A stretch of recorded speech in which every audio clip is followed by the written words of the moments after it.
चलिए जानते हैं आज की देश और दुनिया की सिलेक्टेड काम की और महत्वपूर्ण 50 बड़ी खबरों को सिर्फ 10 मिनट में। पर अभी तक आपने इस वीडियो को लाइक नहीं किया तो लाइक कर दीजिए। तो चलिए वीडियो स्टार्ट करते हैं। गणतंत्र दिवस के मौके पर 939 वीर जवान अदम्य साहस के लिए सम्मानित 189 को दिया गैलेंट्री अवार्ड। SBI ग्राहकों के लिए खुशखबरी, बैंक ने फिर बढ़ाई FD की ब्याज दरें, 10 साल की स्कीम पर मिलेगा लाभ। हेल्थ इंश्योरेंस पर मिलेगी 1.5 लाख की टैक्स छूट, बीमा पर 18 से घटकर 5% लगेगा GST। गणतंत्र दिवस परेड को लेकर चप्पे चप्पे पर पहरा, 360 डिग्री कैमरों से हुआ लाइव टेलीकास्ट। 71 DCP और 213 ACP समेत 27,000 जवान हुए तैनात। सरकारी दफ्तरों में नहीं लगेगी नेताओं की तस्वीर, CM केजरीवाल ने किया ऐलान। बोले बाबा साहेब अम्बेडकर को शहीद भगत सिंह की लगाई जाएगी फोटो। केंद्रीय स्वास्थ्य मंत्री मनसुख मंडाविया ने राज्यों के साथ की बैठक, कहा समय से भेजे कोविड टेस्टिंग और वैक्सीनेशन के डेटा। चुनाव से पहले पार्टियों द्वारा मुफ्त उपहार बांटने के खिलाफ सुप्रीम कोर्ट में दाखिल हुई याचिका, कोर्ट ने चुनाव आयोग और केंद्र को जारी किया नोटिस। OBC वोटर को साधने के लिए बीजेपी ने बनाया इंडोर प्लान, हर सीट पर उतारेगी अपनी टीम। मुख्यमंत्री योगी ने अखिलेश यादव पर बोला हमला, कहा वे खुद को समाजवादी कहते हैं लेकिन इनके नस नस में तमंचावाद दौड़ रहा।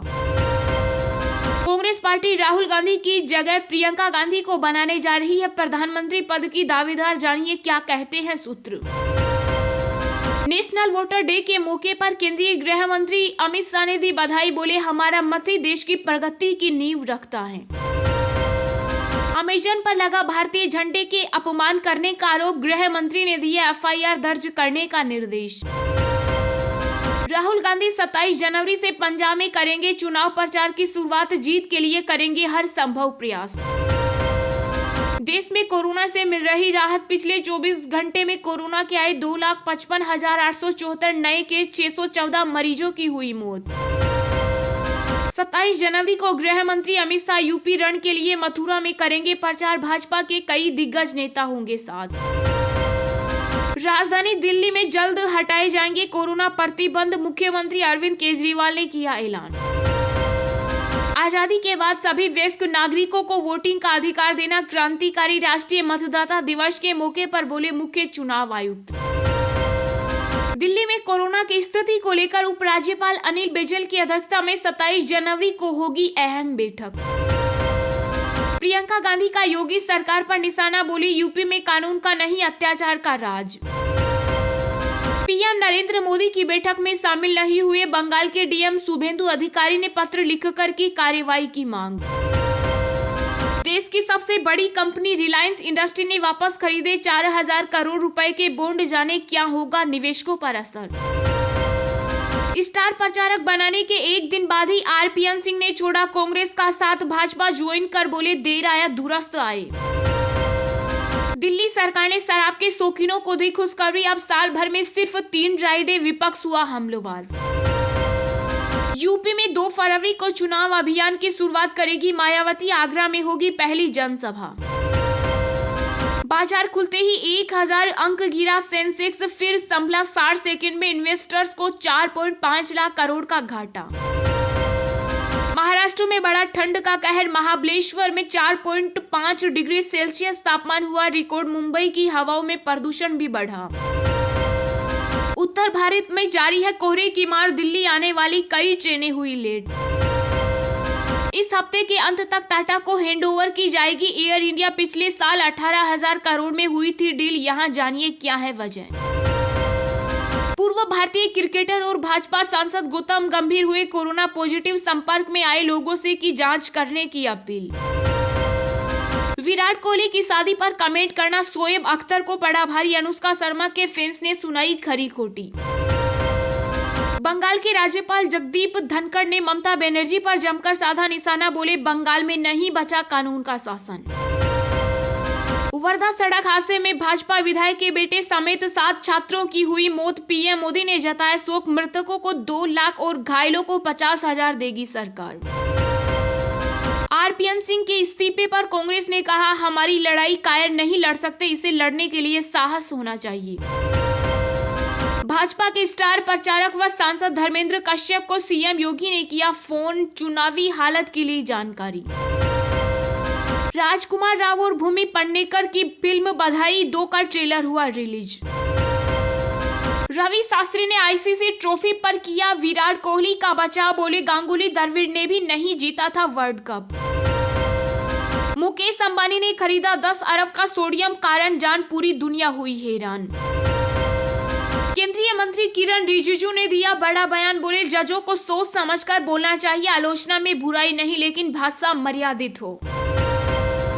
राजधानी दिल्ली में ऐप बेस्ड टैक्सियों का तय होगा किराया, दिल्ली सरकार ने सर्ज प्राइसिंग पर लिया फैसला। उत्तर प्रदेश में चुनाव के लिए जदयू ने जारी की 20 उम्मीदवारों की पहली लिस्ट। जी हां दोस्तों, और भी बहुत बड़ी काम की खबरें निकल कर आ रही हैं, इसलिए वीडियो को लास्ट तक जरूर देखना। तो चलिए अब जानते हैं जो महत्वपूर्ण खबरें हैं उनको विस्तार से। पर इससे पहले अभी तक आपने इस वीडियो को लाइक नहीं किया तो लाइक कर दीजिए।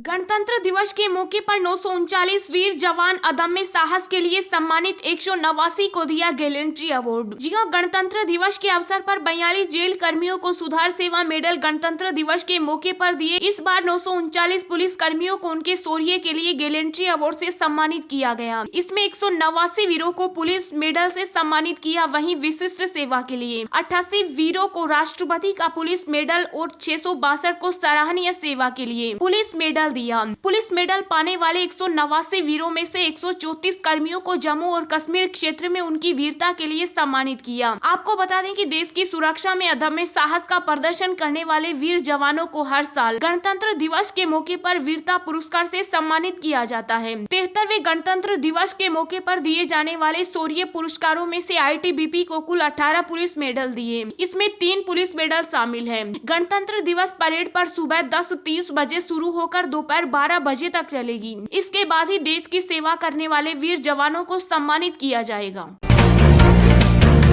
एसबीआई ग्राहकों के लिए खुशखबरी, बैंक ने फिर बढ़ाई एफडी की ब्याज दरें, 10 साल की स्कीम पर मिलेगा लाभ। जी हां, देश के सबसे बड़े सरकारी बैंक एसबीआई ने फिक्स्ड डिपॉजिट यानी एफडी के रेट एक बार फिर बढ़ाई हैं। स्टेट बैंक ऑफ इंडिया ने हफ्ते भर पहले छोटी अवधि की एफडी पर ब्याज की दरें बढ़ाई थी। एक सप्ताह के अंदर स्टेट बैंक ने यह दूसरी बड़ी बढ़ोतरी की। स्टेट बैंक ने कहा कि इस बार 10 साल की अवधि की एफडी पर ब्याज दरें बढ़ाई गई है। स्टेट बैंक ने एक लंबी अवधि के बाद एफडी रेट बढ़ाई है। स्टेट बैंक ने अपनी वेबसाइट पर एफडी की दरों में वृद्धि की जानकारी दी है। आपको बता दें कि एसबीआई की बढ़ी हुई ब्याज दरें 22 जनवरी से लागू होंगी, यानी कि घोषणा भले ही 25 जनवरी को की गई हो, लेकिन एफडी की नई दरें 3 दिन पहले ही लागू हो गई है। स्टेट बैंक ने कहा कि एफडी की बढ़ी हुई ब्याज दरें 2 करोड़ से कम राशि की एफडी के लिए लागू की गई है। जो एफडी 2 करोड़ रुपए से कम की है उसे नई दरों का लाभ मिलेगा। स्टेट बैंक के मुताबिक 7 दिन से 10 साल तक की एफडी पर ब्याज दरें बढ़ाई गई है। ये दरें 10 बेसिस पॉइंट या 0.10% बढ़ाई गई है। एफडी रेट बढ़ने के बाद स्टेट बैंक अपने जमाकर्ताओं को 2 करोड़ रुपए से कम की एफडी पर अब 5.10% ब्याज देगा। पहले यह ब्याज दर 5% हुआ करती थी। हफ्ते के अंत तक टाटा को हैंडओवर की जाएगी एयर इंडिया। पिछले साल 18,000 करोड़ में हुई थी डील, जानिए क्या है वजह। जी हां, महाराजा के नाम से मशहूर देश की सरकारी विमानन कंपनी एयर इंडिया इस हफ्ते के अंत तक टाटा ग्रुप को सौंप दी जाएगी। वरिष्ठ सरकारी अधिकारियों ने यह जानकारी दी है। सरकार ने बीते साल 8 अक्टूबर को एयर इंडिया को 18,000 करोड़ रुपए में टेलेस प्राइवेट लिमिटेड के हाथों बेचने का फैसला किया था। यह टाटा ग्रुप की होल्डिंग कंपनी टाटा सन्स की सब्सिडियर फर्म है। इसके बाद 25 अक्टूबर को केंद्र सरकार ने टाटा ग्रुप के साथ एयर इंडिया की 100% शेयर बिक्री का करार किया था। हालांकि योजना के मुताबिक यह काम 31 दिसंबर 2022 तक हो जाना चाहिए था, लेकिन कंपनी के हैंडओवर में 3 प्रमुख वजहों से देरी हुई। वो ये है कि एयर इंडिया की बैलेंस शीट फाइनल करने में उम्मीद से ज्यादा समय लगा। दूसरी ये कि वैश्विक नियामकों से डील के लिए सभी जरूरी मंजूरियां लेने में काफी देरी हुई। तीसरी, सरकारी विभागों मंत्रालयों से 278 करोड़ रुपए की बकाया वसूली में भी समय लगा। अधिकारियों ने कहा कि इस डील को लेकर बाकी औपचारिकताएं अगले कुछ दिनों में पूरी होने की संभावना है और डील के तहत टाटा ग्रुप को एयर इंडिया एक्सप्रेस भी हैंडओवर की जाएगी। राहुल गांधी की जगह प्रियंका गांधी को प्रधानमंत्री पद की दावेदार बनाने जा रही है कांग्रेस। यहाँ जानिए क्या कहते हैं सूत्र। जी हाँ, कांग्रेस पार्टी 2024 के लोकसभा चुनाव में कोई बड़ा धमाका करने जा रही है। पर क्या राहुल गांधी की जगह प्रियंका गांधी नरेंद्र मोदी को प्रधानमंत्री पद की चुनौती देगी? जिस तरह की कांग्रेस पार्टी में तैयारी चल रही है, इस पर सहज विश्वास नहीं हो रहा, क्योंकि कांग्रेस पार्टी की सारी ताकत अभी इसी बात में लगी हुई है कि चाहे जो भी हो जाए, प्रस्तावित विपक्ष में चले ना एक हो सके, पर राहुल गांधी के नाम पर पार्टी समझौता नहीं करेगी। कांग्रेस पार्टी के वरिष्ठ नेता राशिद अल्वी ने एक इंटरव्यू में प्रियंका गांधी द्वारा उत्तर प्रदेश के मुख्यमंत्री पद पर पहले दावेदारी पेश करना और फिर गुलाटी मारने पर कहा कि प्रियंका गांधी मुख्यमंत्री पद की नहीं बल्कि प्रधानमंत्री पद की दावेदार हैं। संभव है कि उनकी जुबान फिसल गई है और यह भी हो सकता है कि प्रियंका गांधी को खुश करने के लिए उन्होंने बिना सोचे समझे यह बात कह दी हो। पर जब यह बात अल्वी ने कांग्रेस के प्रवक्ता के रूप में कही तो इसे गंभीरता से लिया जा रहा है। इस संभावना से इनकार नहीं किया जा सकता कि हो सकता है जल्दबाजी में अल्वी ने समय से पहले ही इस राज का खुलासा कर दिया हो। अगर यह सच है तो मृतप्राय कांग्रेस पार्टी में एक नई जान आ सकती है।